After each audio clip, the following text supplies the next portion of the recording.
नमस्ते दोस्तों। डर, रहस्य और असली जिंदगी के भूतों के शौकीनों, स्वागत है रोमांचक हिंदी कहानियां में।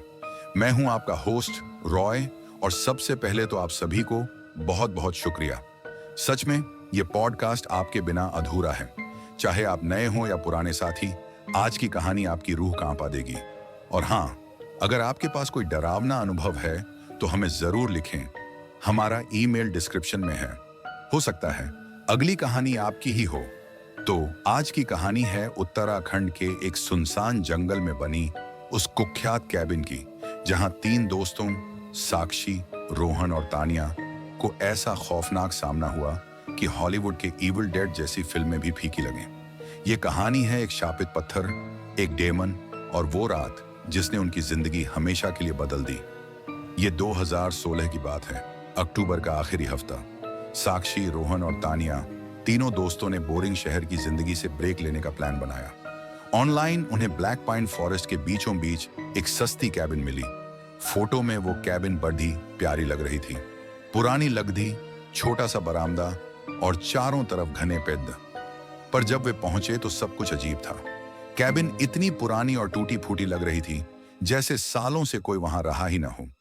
खिड़कियों पर मैल, दरवाजा टेढ़ा और हवा में एक बदबू, जैसे सड्ढी, लगधी और खून की गंध। पर उन्होंने इग्नोर कर दिया। शाम को उन्होंने कैबिन के अंदर आग जलाई, बियर पी और मजाक करते रहे।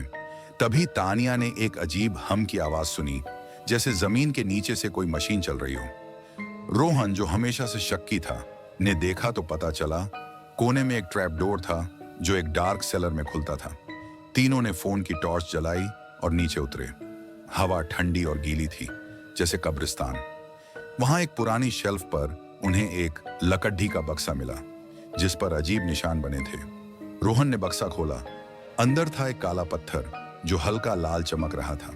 साक्षी ने कहा, यह तो जिंदा लग रहा है। पर रोहन ने पत्थर उठा ही लिया और फिर अचानक सबकी फोन की बैटरी डेड। ऊपर कैबिन की लाइट्स भी बंद हो गईं। अंधेरे में उन्हें बरामदे से एक खरोंचने की आवाज आई। साक्षी ने खिड़की से झांका तो देखा एक टेढ़ा मेढ़ा शख्स, जिसकी आंखें लाल चमक रही थीं। दरवाजा टूटा और वो चीज अंदर घुसी। उसकी खाल ग्रे और छिल्ली हुई, दांत नुकीले और खूनी। रोहन ने पत्थर उसकी तरफ फेंका और तभी वो पत्थर फर्श पर गिरा और उस डेमन का शरीर फट गया। काले कीचड़ में से एक और बड़ा राक्षस निकला, हड्डियों वाला, नाखून लंबे और आवाज इतनी डरावनी कि कैबिन हिलने लगा। तानिया भागी, पर उस राक्षस ने उसकी टांग पकड़ डांट ली। उसकी चीखें सुनकर साक्षी और रोहन ऊपर के कमरे में छिप गए। नीचे तानिया का शव अचानक उठ खद्दा हुआ, आंखें खाली, जबधा टूटा हुआ। वो सीढ़ियों पर चढ़ने लगी, दरवाजा तोड़ने की कोशिश करने लगी। रोहन ने कुल्हाड़ी से उसका हाथ काट दिया, पर वो रुकी नहीं। साक्षी ने पत्थर पर व्हिस्की डाली और आग लगा दी। पत्थर चीखा जैसे हजारों आवाजें एक साथ रो रही हों। डेमन आग में जलने लगा और पूरी कैबिन धंसने लगी। साक्षी और रोहन जंगल में भागे, पर तानिया का शव कभी नहीं मिला। रोहन के घाव इन्फेक्शन से भर गए और एक हफ्ते में वो भी चल बसा। साक्षी आज भी मानसिक हॉस्पिटल में है, बस लाल आंखों का जिक्र करती रहती है। तो दोस्तों, अगली बार कोई सस्ता ट्रिप बुक करते वक्त याद रखना, अगर कोई कैबिन बहुत सस्ती लगे तो शायद उसमें कोई डरावना राज छुपा हो। अगर ये कहानी पसंद आई हो तो इसे शेयर जरूर करें।